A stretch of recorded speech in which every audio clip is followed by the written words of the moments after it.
राजस्थानमधून ISSसाठी हेरगिरी करणाऱ्याला अटक झाली आहे। भारतीय गुप्तचर विभागाची मोठी कामगिरी आहे। जैसलमेरचा रहिवासी पठाण खान याला अटक करण्यात आली। पठाण खान हा 2013 मध्ये पाकिस्तानला गेलेला होता अशी माहिती आहे।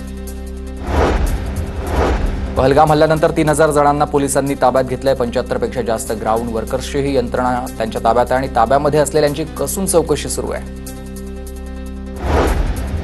दक्षिण काश्मीरमधल्या आता चित्तगुरमध्ये सैन्याकडून सर्च ऑपरेशन सुरू झालंय। परिसरामध्ये दहशतवादी असल्याची गुप्तचर विभागाला माहिती मिळाली। दहशतवाद्यांचा शोध घेण्यासाठी सैन्यदल परिसरात दाखल झालंय।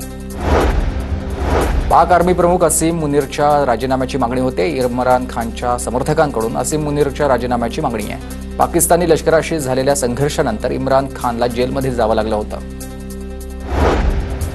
भारताकडून पाकिस्तानला आणखी एक धक्का। भारताकडून पाकिस्तानी पंतप्रधान शहबाज शरीफचं यूट्यूब चॅनल बंद, तर माजी पाकिस्तानी पंतप्रधान इम्रान खानचं इंस्टाग्राम अकाउंट देखील बंद।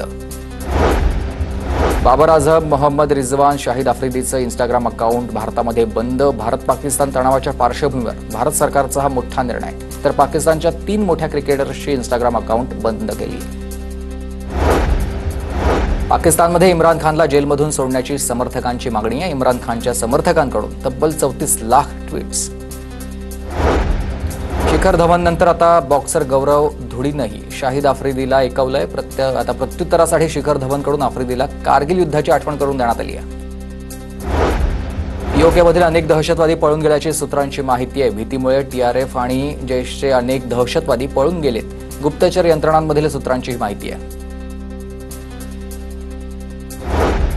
भारतासोबतच्या तणावामुळे पाकिस्तानी शेअर बाजार गडगडलाय। पाकिस्तानी शेअर मार्केटमध्ये 2500 अंकांची घसरण झाली, तर भारताच्या हल्ल्याची पाकला भीती आहे।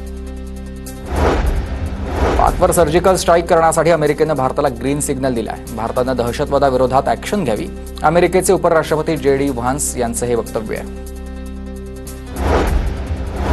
पाकिस्तानला ग्रे लिस्टमध्ये आणण्यासाठी आता भारताचे प्रयत्न सुरू झालेत। भारताला इतर फायनान्शियल ॲक्शन टास्क फोर्स सदस्य देशांचा पाठिंबा आवश्यक आहे। पाकिस्तानकडून वारंवार होणारे सायबर हल्ले भारतानं आता हाणून पाडलेले आहेत। सायबर ग्रुप HOAX 1337 आणि नॅशनल सायबर क्रू कडून काही वेबसाईट हॅक करण्याचे प्रयत्न झाले। भारतीय सायबर सुरक्षा एजन्सीनं हॅकिंग प्रयत्न हाणून पाडलेले आहेत।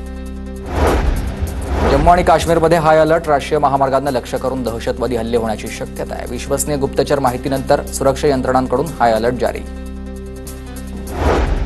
भारत पाकिस्तान सीमावर्ती भागामध्ये 144 कलम लागू। संध्याकाळी 7 ते सकाळी 7 या काळामध्ये घरातून येण्यास बंदी असेल। रात्री पोलीस, BSF आणि आर्मीकडून गस्त। पाकिस्ताननं केलेल्या युद्धबंदी उल्लंघनाचा नकाशा समोर आला। पाकच्या हल्ल्यानंतर